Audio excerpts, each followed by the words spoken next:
প্রার্থীদের মধ্যে 94 সিটসে প্রার্থী হয়ে যায়। আর আসন্ন পুরসভা নির্বাচন না, যদি কোনো ভালো ক্যান্ডিডেট পায় উইল সাপোর্ট।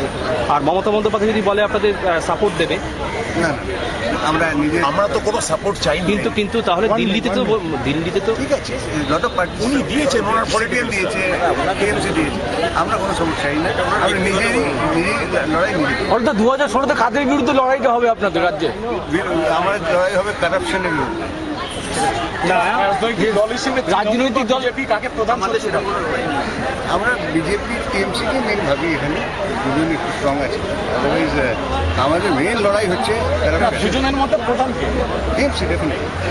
আচ্ছা, আমার একটা প্রশ্ন যেটা হচ্ছে যে কত আপনাদের এখানে লোক সদস্য কত রয়েছে? আমাদের প্রায় 70-80,000 সদস্য আছে। আচ্ছা, প্রত্যেক ডিস্ট্রিক্টে আছে, সবারই ফেসবুক পেজ আছে, 19টা ডিস্ট্রিক্টে। সংগঠন করছে সংগঠন সকল কলকাতায় আপনার বেশি দেখা যায় না, কিন্তু আমাদের লোক আছে। আপনি বলতেন একটা আমাদের প্রজেক্ট আছে, প্রজেক্ট বিস্তার, তার শুরু আমরা নতুন নতুন মেম্বার্স এনরোল করছি। সবারই কাছে টার্গেট আছে ভাই। আপনি নির্বাচনে দাঁড়িয়েছিলেন এবং আপনার প্রায় জামানত, মানে খুব খারাপ জামানত জব্দ হয়েছিল, সেখান থেকে আপনি মনোবল কী করে পাচ্ছেন যে আবার আপনার এখান থেকে কলকাতা থেকে ভারতের দল থাকে? ইলেকশন জেতা হারা এটা কোনো ইস্যু নেই। আমরা সোসাইটিতে আছি, আমাদের একটা ইন্ট্রোডাকশন হলো এই আপনার লোকসভা ইলেকশনে।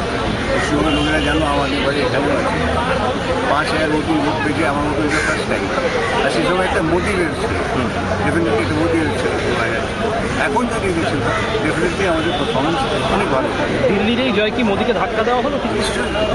Public rejected is 9 months performance. 9 মাসে যে কাজ করেছে, 9 মাসে যে কাজ করে শেষ প্রশ্ন, ক্ষমতায় আসলে কোন কাজটার উপর জোর দেবেন বেশি আপনারা? corruption, corruption is the biggest issue.